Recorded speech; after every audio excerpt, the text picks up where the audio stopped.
guys, welcome back to my YouTube channel. Let's learn English with Khushi.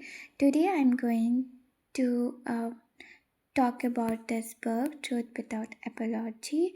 And in my previous video, I have done 130 chapter, and now I'm going to read 131 chapter. The plum cake or the truth. Fleeting sadness can be soothed by worldly comforts, but the deepest freedom comes from enduring pain that dismantles the ego. As long as you live a socially adjusted but inwardly compromised life, even your sadness will remain shallow. You cry for a while, then someone hands you a plum cake, a gift, or distractions, and you feel alright again. The tears dry up, the discomfort fades, not because anything was resolved, but because the mind was pacified with a substitutes. Isn't it that how sadness is unusually handled? She is upset, buy her something. He is down, take him out. Sometimes you feel sad just because you want the gift, the attention, the comfort. Such sadness is just another form of demand. It isn't it a deep it isn't it transformative, it is just a tactic of the ego. But when you truly want to break free, not just from sadness but from the entire cycle of pleasure and pain, this pattern we call life, then your agony sharpens. It does not seek consolations, it seeks truth.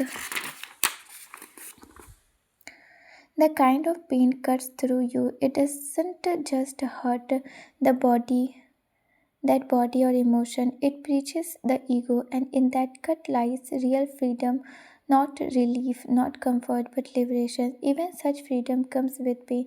The cut hurts, but it is clean. It's a honest life through it. Don't give in. Don't reach for the plum cake. Don't settle for consolations. Love is worth the wound, because the wound, when rightly received, becomes the doorway to something far beyond the self. Now, chapter 132. Say hello to pain. Pain is unavoidable, but illusions aren't. There is a pain from random changes over which you have no choose. Be indifferent to such pain. There is a pain from the right kind of change you consciously choose, and welcome that pain. Then there is a pain from stupid actions and foolish decisions. Why be stupid and wear unnecessarily pain?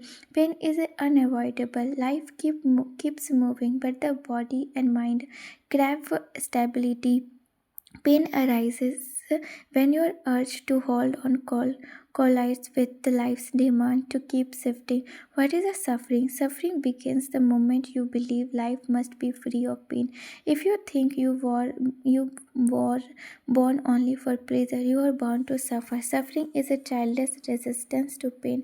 Life should have been smooth. Where did this pain come from? I don't want it. I deserve happiness. That's how suffering starts, by refusing to accept pain. So smile and say, "Hi, pain, welcome, buddy. Care for a drink, and then come right in. Don't hesitate. Strip me of illusions. Don't I look ready? Now, chapter 133.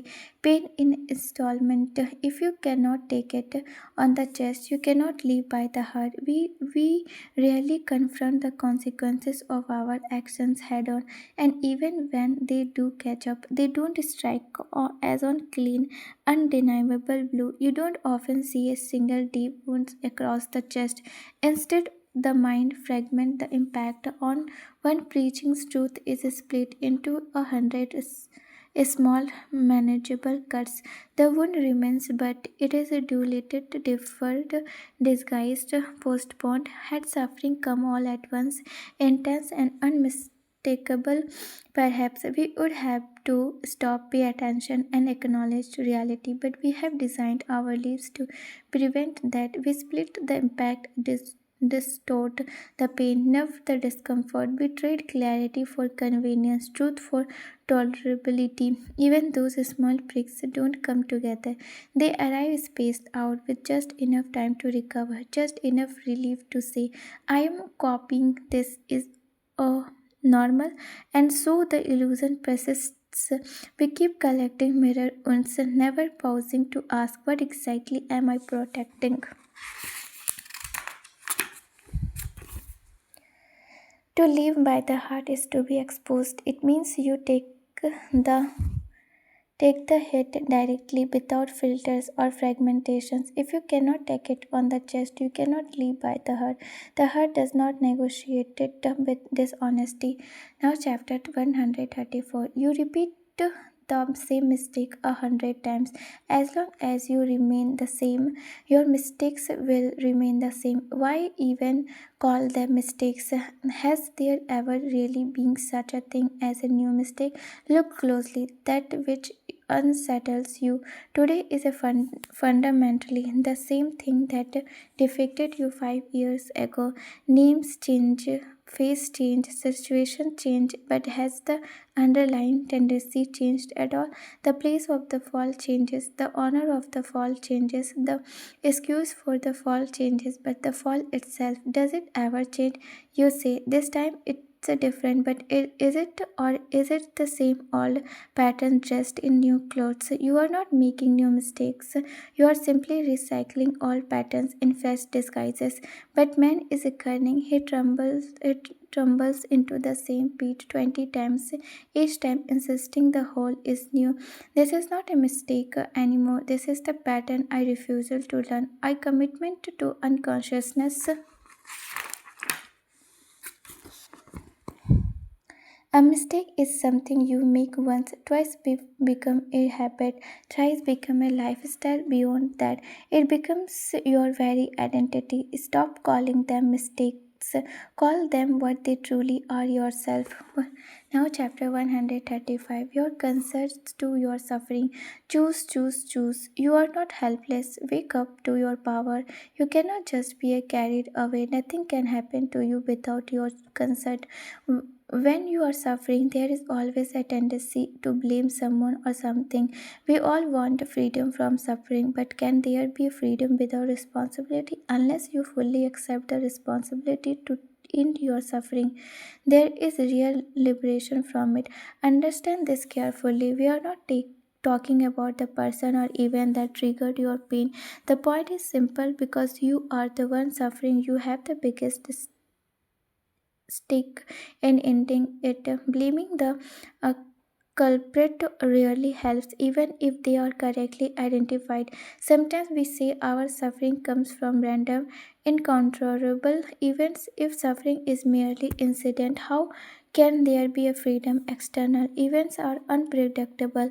Pain often comes uninvited, but here is the difference: pain is external and situational, suffering is internal. You may not control pain, but suffering is often a matter of choice. First, you must clearly see that suffering is not necessarily, it is optional. You cannot suffering without your consent. Not just your consent, your participations is needed. In fact, suffering requires your active involvement. That may sound absurd. Why would anyone choose to suffer? Because we have been conditioned to find some virtue in suffering. It attracts sympathy, self-righteousness, a sense of moral superiority, and sometimes even compensations, material or emotional. A cry face seem more deserving than a smiling one. We are taught in countless subtitle ways to turn tears into virtue, and when tears are seen as a virtue, there will obviously be more tears than smiles. Suffering is not destiny, it is an unfortunate choice. Freedom begins when you understand this. Now, chapter 136. Outgrow the one who read the harshest sentence you can deliver to yourself. I refuse to stay the same. Don't punish the mistake, outgrow the one who made it. Punishment must be protective, it must correct, not avenge. That alone is its purpose. Punishment cannot be an exercise in moral vanity. Real punishment does not target just the actions, the event, or the moment. It targets the door, the tendency within you that keeps repeating the error. And what is the punishment you deliver? Non existence. When you see yourself producing unwanted results, you say to that old tendency, you no longer deserve to exist, you must go. This is what the ego hates most, change. That is the only useful punishment. Transformation. Refuse to remain the person who made the mistake. Refuse to empower the same tendency that keeps you stuck. I am no longer the one who needs punishment. That is the highest sentence you can impose upon yourself. The not Do not remain who you are, otherwise your mistake will remain exactly as they are. Use your guilty wisely. When guilty is sincere, it becomes a catalyst. It triggers deep change. Guilt that doesn't lead to real transformation is mere moral theater. Punishment that only inflicts pain without awakening you is nothing but ignorant revenge. Now, chapter 137. The fire inside, the ash outside. When the forest burns, it is the fire, the smoke, and the range apathy of man's mind made visible. Man's inner deadness is devoid the outer world, deadness that no amount of conceptions can resurrected. Deforestation of the earth and despiritualizations of man's mind are not two separate tragedies. The forests are burning because the self has collapsed. Both are being ravaged by the same inner fire. Man's greed, his face identities, his endless hunger to consume, in his hunger to feel whole, man has set the world on fire. He has raised forests, poisoned rivers, blackened skies. Still, he is not satisfied. He will never be. Even if the entire universe is reduced to dust, his craving will remain because man is chasing peace down the wrong road. He looks for contentment in bodily pleasure, mental noise, but peace is not pleasure. Fulfillment does not come from stimulations. And no, this is not a moral ceremony. These are naked observable facts. There is a fire in man's mind, and there is a fire in the forest. One is visible, the other is not, but both are the same.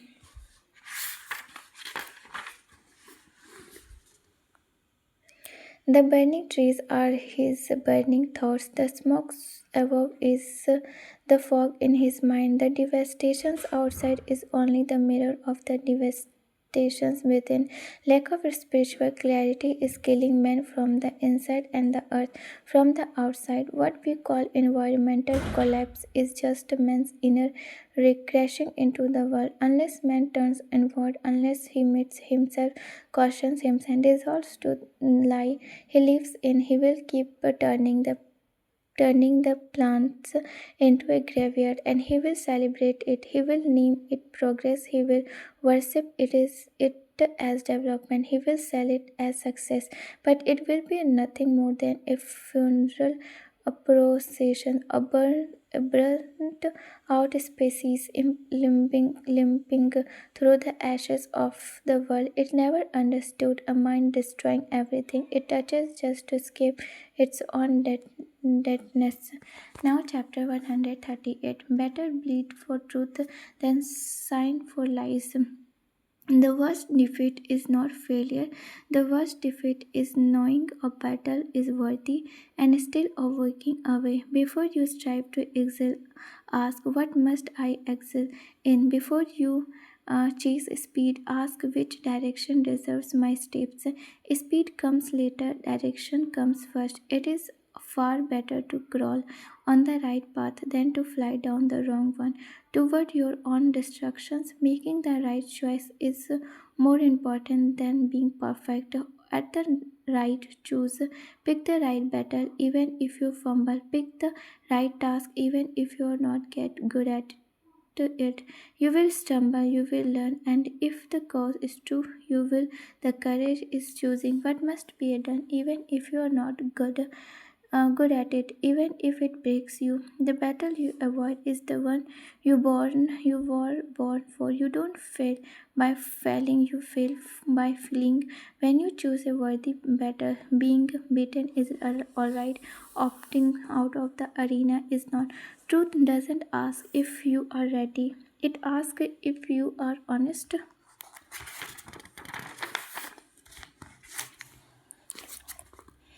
But society has corrupted your compass. The body tempts you toward convenience. They whisper, do what you are good at. Pick Pick what suits your strength and choose what brings success.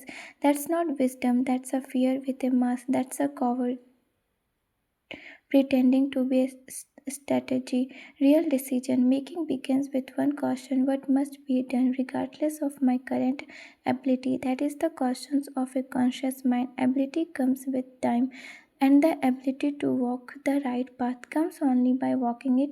Waiting for ability can be endless. Choose not what flatters the ego, but what purifies it.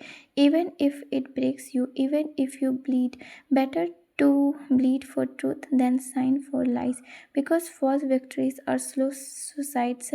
If your cause is false, even your brilliance is a betrayal. But if the cause is right, then your failure is progress.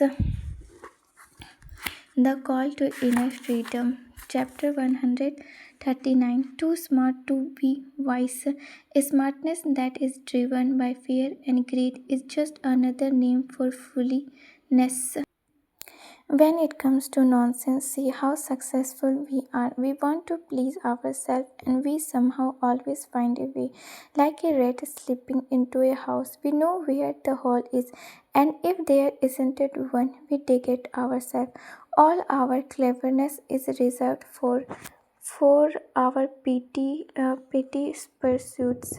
Are we truly dumb? Not at all. In chasing our worthless goals, we show immense energy and commitment, enough to shake the skies. But when it comes to what actually matters, suddenly we go blank. Our forgetfulness, our dullness, our laziness, they all appear only when the right thing calls. What is right? That which emerges from deep attentions, from quiet clarity, from dispassionate seeing, that which is born of realizations, not sensations, not emotion, not excitement. Even in our acts of idolatry, our intellect is at work. We aren't stupid, we are just destructively smart, sharp, but inwardly blind to clever for our own good.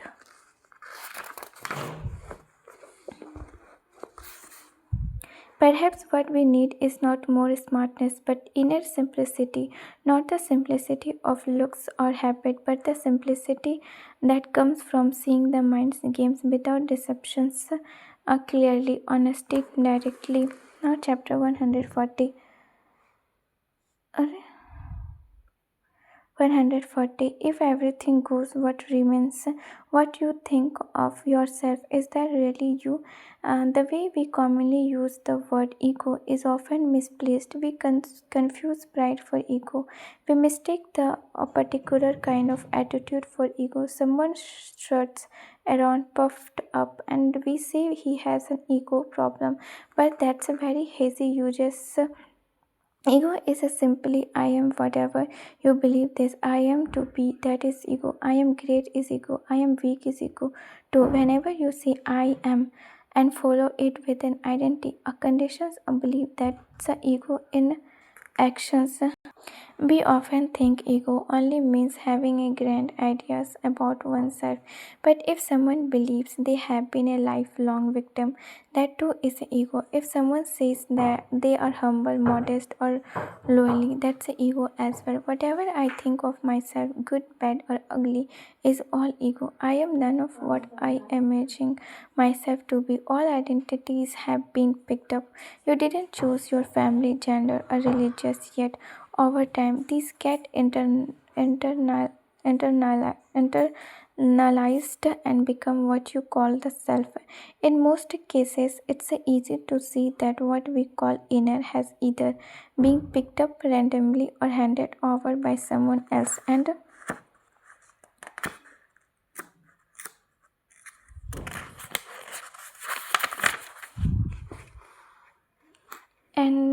whatever comes from outside is not truly yours. If your sense of self is built on things you never choose, how can it be you? Most things are accidental. You didn't choose your place of birth, your skin color, or even your basic temperament. You haven't chosen to be 30 or 40 as you read these lines. And if you identified with any of this, you are identified with ego. Now comes the real challenging. If you drop these accidental things, almost everything you have called your life disappears, and that creates fear, a deep existential fear, because when the things you thought were you vanish, it feels like you are vanishing. If everything goes, what remains? Only you. What is that you? Intriguing, isn't it? Yeah, that's all in this video. Thank you so much.